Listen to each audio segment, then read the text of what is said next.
Hello, book lovers. Welcome back to the channel. Visitors, should you happen upon the channel, please feel free to join us. We would love to have you here. Good morning, good afternoon, or good evening, fellow book lovers. This is your host, Blueeyed Black Devil, and I am here with another installment of my video revisited segment. This is a continuation of the book, The Help by Kathryn Stocket. So in this video, guys, I want to delve a little deeper into the main characters' relationships with and to one another.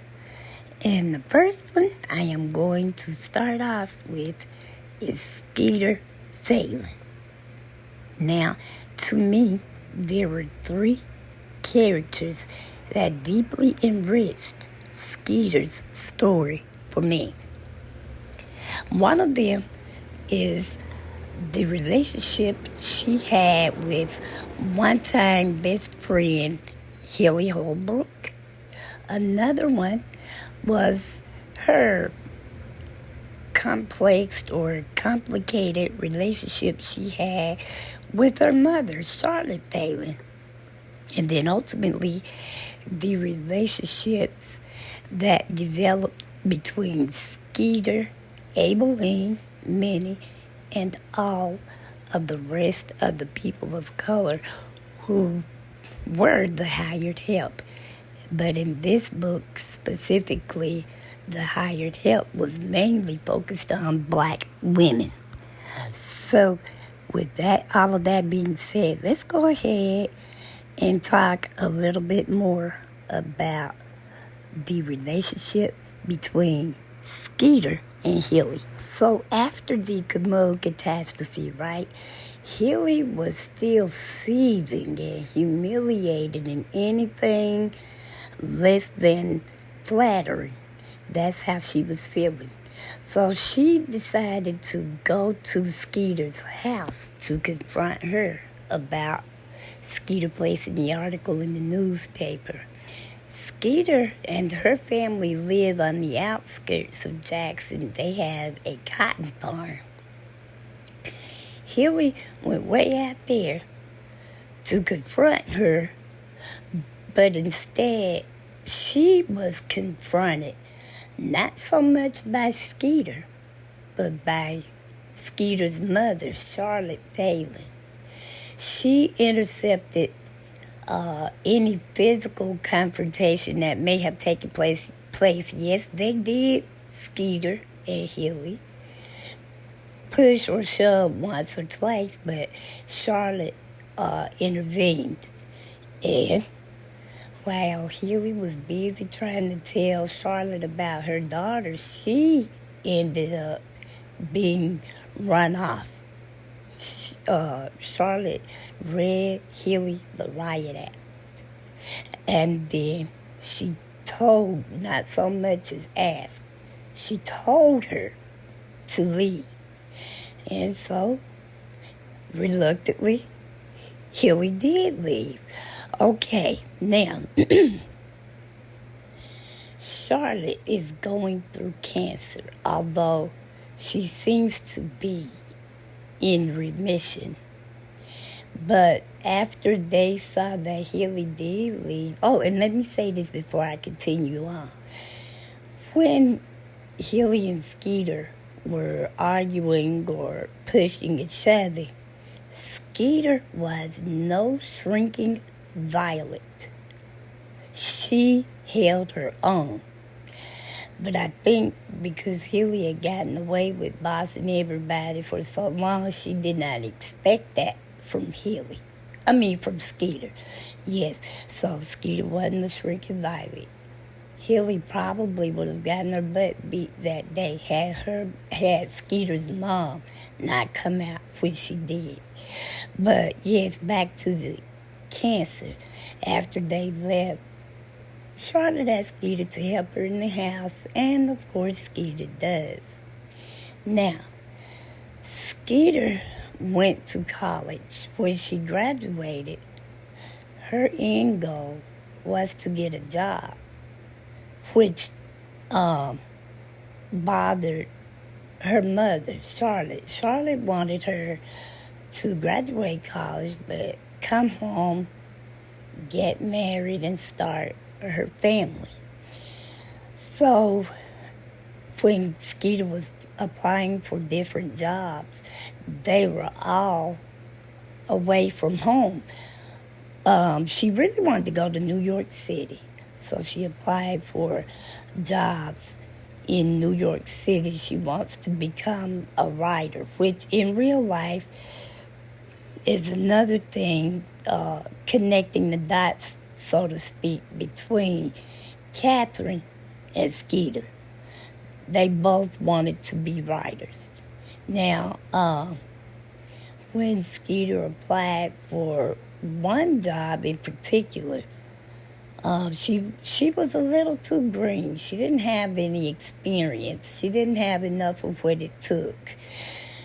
And so they told Skeeter that she needed to get in on the ground level, so to speak.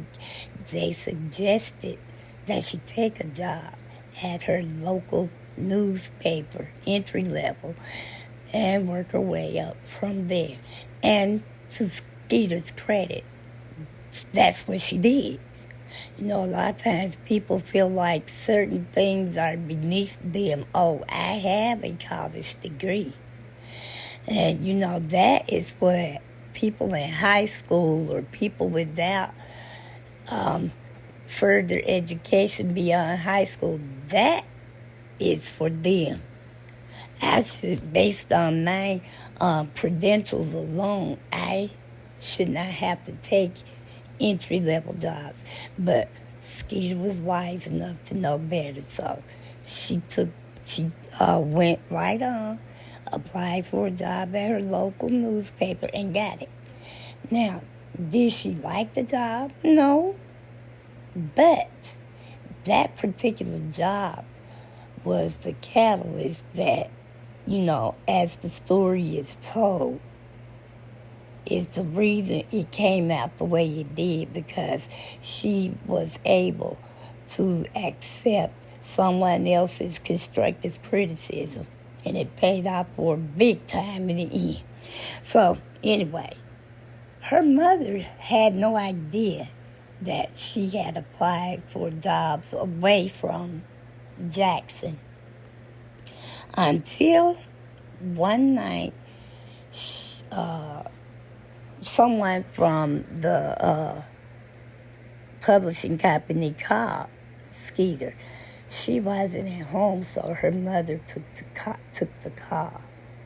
And this is when she finds out not only has Skeeter applied for jobs in New York City, but she actually got the job. So the day of the confrontation, now Charlotte knew she was eventually going to have to say something to Skeeter about the job. But I believe she was trying to figure out how to say it without, I don't know, hurting Skeeter's feelings, or she was having to deal with her own disappointment in Skeeter not wanting to stay there. Well, after the confrontation happened, they went in the house. Skeeter helped her mom back into the house. And she basically sits Skeeter down and tells her that she got the job. Skeeter, I'm sorry, I keep wanting to say Hilly when I mean Skeeter. Skeeter was surprised. She was like, how did you even know I applied for the job in New York City? And that's when Charlotte told her that the call came in the night before. Skeeter sits back as happy as she was to know that she had gotten the job. She still was just sitting there looking at her mom. She was like, I can't leave you like this. Charlotte tells Skeeter, look, in a nutshell, she tells Skeeter, rather, look, baby, I've lived my life. Yours is just beginning.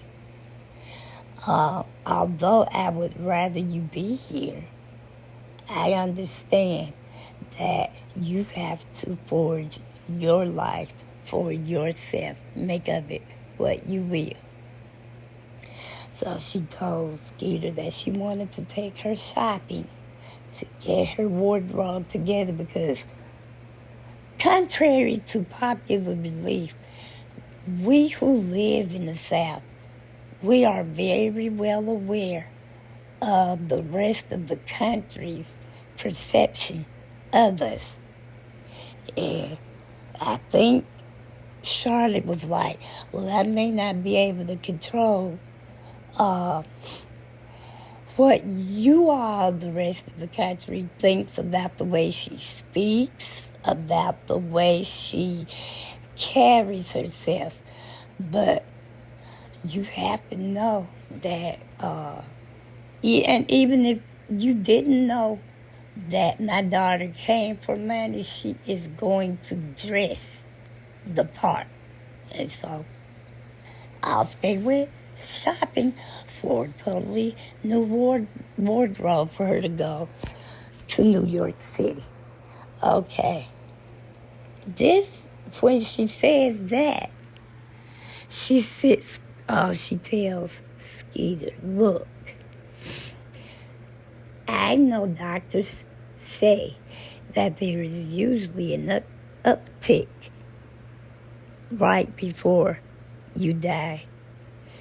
But I am here to tell you, Skeeter, that I have decided not to die. Nope, I'm not gonna die. And Skeeter sits back, she's like, you've decided not to die. She says, yeah, I want you to go on. She said, and besides all of that, to lighten the load, Charlotte says to Skeeter, besides, I've already called to try to schedule your hair appointments 20 years out, but they said they just couldn't schedule them out that part. And so they laughed. And then she says to Skeeter also, sometimes courage skips a generation. And I want to thank you for bringing it back to our family. When she said that, I almost cried because I really believe it was in that moment that Skeeter realized that she had misjudged her mother. Skeeter always felt that she could never live up to her mother's expectations of her. And in that one sentence, she now knows that she was wrong. She now knows or believes that not only does her mother love her, she always did love her and always would, and she could leave with her mother's blessing. So she felt that she had to forgive herself in prejudging or misjudging her mother's, how she thought her mother felt about her. Now, that does not mean that they didn't have bumps in the road going forward, because this issue about Skeeter's maid, Constantine, really it blew her away. Now, when Skeeter grew up with this maid, this was very common back then, and may still be now, we just don't hear of it as much. But when Skeeter left for college, she and Constantine wrote weekly letters to each other. And the last letter Skeeter received said that, Constantine told Skeeter that she had a big surprise waiting on her when she came home. Don't bother asking what it is because I'm not going to tell you. So,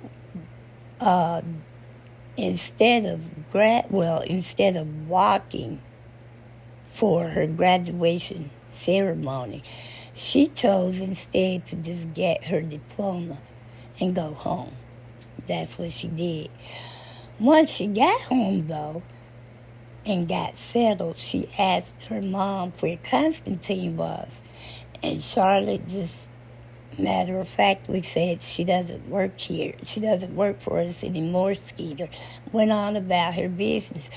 Well, Skeeter just couldn't come to terms with that. She just couldn't grasp it. That was just not the Constantine she knew, meaning Constantine would never consider that to be a surprise for Skeeter. She knew that Constantine had not at least expressed to her any thoughts of leaving anytime soon. So she just kept that in the back of her mind and kept nagging at her. Why does she not work here? So she asked Charlotte once, and Charlotte told her that she went to live with her sister. Once again, she goes on her merry way. Eventually, though, Skeeter decided to ask her dad why Constantine no longer worked there. He says, well, she went to live with her sister, Skeeter. That's what she told your mother. Well, Skeeter decided that although she'll always want to know what happened to Constantine, she also knew that she would never get the real answer, or at least not from a white person. So she stopped asking white people. Now, Skeeter's job assignment for the newspaper was to go out and talk to the hip, ask them, mundane or trivial things like tips and tricks on cooking certain foods or whatever, cleaning, how to get stains out, how to get multiple uses out of one whatever. And this is one of the reasons why I say having this job was, it paid off big time for Skeeter, because it was because of this job that Skeeter was able to forge a relationship. She asked Elizabeth if it would be okay for her to talk to Aibileen, asking her those type questions about cooking and cleaning. And it eventually forged a great relationship between Skeeter and Aibileen, and eventually, like I said a while ago, most of the higher help that she was around. It is this relationship between Skeeter and Aibileen that Skeeter learns what actually happened to her, meaning Skeeter's maid, Constantine. And this is it. Okay, before I tell you that, let me say this much. This is my 5th time that number before, after 4th and before 6th. I mean 5th time. I have read this book. Why, I'll never understand. I just read that Constantine said that her father, her biological father, was a white man. I don't know how I missed all of that, but I did. Anyway, when I learned this, I was like, oh, so Constantine lost her job for one or two reasons. First, I thought, oh, if her dad is white, Charlotte must have found out somewhere that maybe she was related to Constantine, maybe a sibling, some sort of family relation, biological relation. Then I thought, or maybe Charlotte found out that her husband was having some sort of an affair with Constantine and just fired her. But, whew, I am glad I was wrong on both of those accounts. Or, at least, I think I'm pretty glad that wasn't true. Now, when I say that I am glad that I was wrong, don't get me wrong. Because if she caught her husband, Charlotte caught her husband having an affair with anybody, that would be grounds for firing. And then if she found out that there was a blood tie between she and Constantine, well, no self-respecting white person would ever want that found out that they were related to someone of color, specifically black.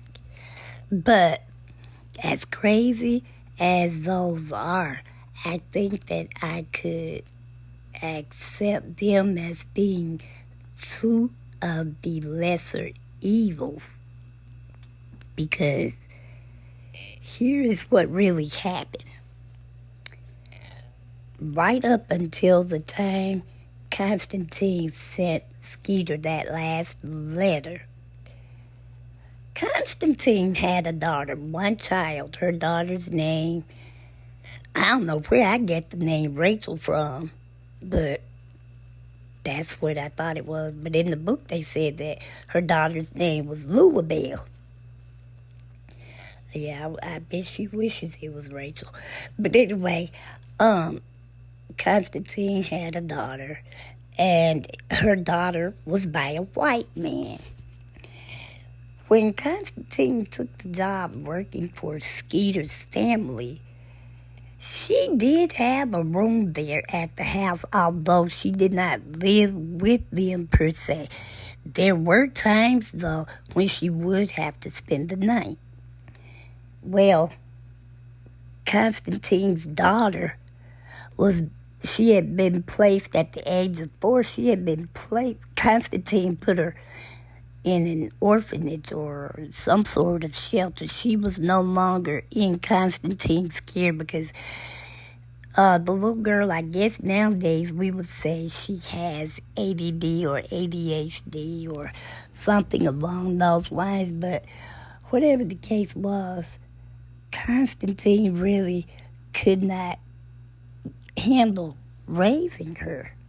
So she put her in another place to live. But at some point, she regretted it. And she went and she brought her baby back home. And she told Abeline that was the worst decision she ever made. Meaning, placing her daughter in a shelter. So that's why she went back and got her daughter. Well, when Louisabelle or Rachel got grown, she was still acting out, even as an adult. And then finally, some formal was going on. And Louisabelle, I can't remember if she was even supposed to be there, but she was. And she was spitting at Charlotte. And she was just very, very out of pocket, so to speak. But a lot of it was aimed at them meaning Skeeter's family. Although Constantine herself was still looked at as, they just wouldn't take anybody for her until whatever that incident was when Louisabelle acted out and messed right around and got her mother fired. Well, when Skeeter learns this, she goes and confronts her mother, Charlotte. Now, Charlotte adds to the story. She didn't deny why she was fired or whatever. But she said that, let me see, it was some organization, or it was one of these charity organizations, and they were headquartered out of Washington, D.C. Well, they had notified Charlotte by mail, I think, or phone call, and told her that she was being honored as, I think her position had been upgraded to something. I'm really not sure how it went, but I do know that the name of the group was Daughters of America. I believe that's a fictitious name, but anyway, Daughters of America. And the president of Daughters of America was coming all the way from D.C. to Jackson, Mississippi to present Charlotte the award. So the night of the program, Rachel Lulabelle, or Lulabelle Rachel, I think I'll call her that. Lulabelle Rachel comes, and Charlotte knew that Lulabelle Rachel was going to come and get Constantine, but she thought it was going to be, 3-4 days, possibly even another week. But Lulabelle arrives unannounced, and then she just kept on. She ended up creating a scene, and so Charlotte told her, we'll just go around back and go in the kitchen, and you can get your mom there. She goes back in her house and shuts her door. Lulabelle Rachel stands there for a few seconds. Then she opens the door and goes in. Charlotte is like, I thought I told you to go in through the kitchen. Lulabelle Rachel says, I'm going in the kitchen, but I'm speaking to my mama first. When she said, I'm speaking to my mama first, the president of the Daughters of America stands up and says, looks at Charlotte and says, you may put up with this type of foolishness, but I don't. Now, that was Charlotte's cue to put Lulabelle Rachel in her place. So she says, get out of my house. And while all of this is going on, Constantine is standing in the doorway between the kitchen and the dining room, living room area. She hadn't said anything. So Rachel is walking towards her mother, where Lulabelle Rachel is, and the president says, Charlotte? Charlotte gets up and she's walking. She looks back at Rachel, Lulabelle Rachel, and Constantine. And this time she says, both of you get out of my house. And that is how Constantine was snatched away from Skeeter's life. Now, when Skeeter actually learns the truth of how Constantine no longer worked for them, she goes and she tells her mother. And she was like, what happened? What happened? So that's when Charlotte told her all that happened. But now she also told her that they really did miss Constantine. They really did. And she sent her husband and her son, Skeeter's brother, to go to try to get Constantine to come back. However, I think they went to Chicago. That's where Constantine had moved. But when they got there, they found out that she had already passed away. And so, they cried or They really did cry. Not Constantine, Charlotte and Skeeter did. Now, I think she still may have had some resentment towards her mother for doing that. But she couldn't, she knew for that time and place that her mother probably didn't have a choice but to fire them. Or, Constantine. Well, guys, I am going to wrap the video up here, right here. And then I'll get to work on yet another video. I am going to just start. I know I said that the second half of this video revisited concerning the book, The Help. I had gotten it all together. But when I spent all that time on pictures and music and timing and storytelling, only for YouTube to age restrict it. I'm not exactly sure why.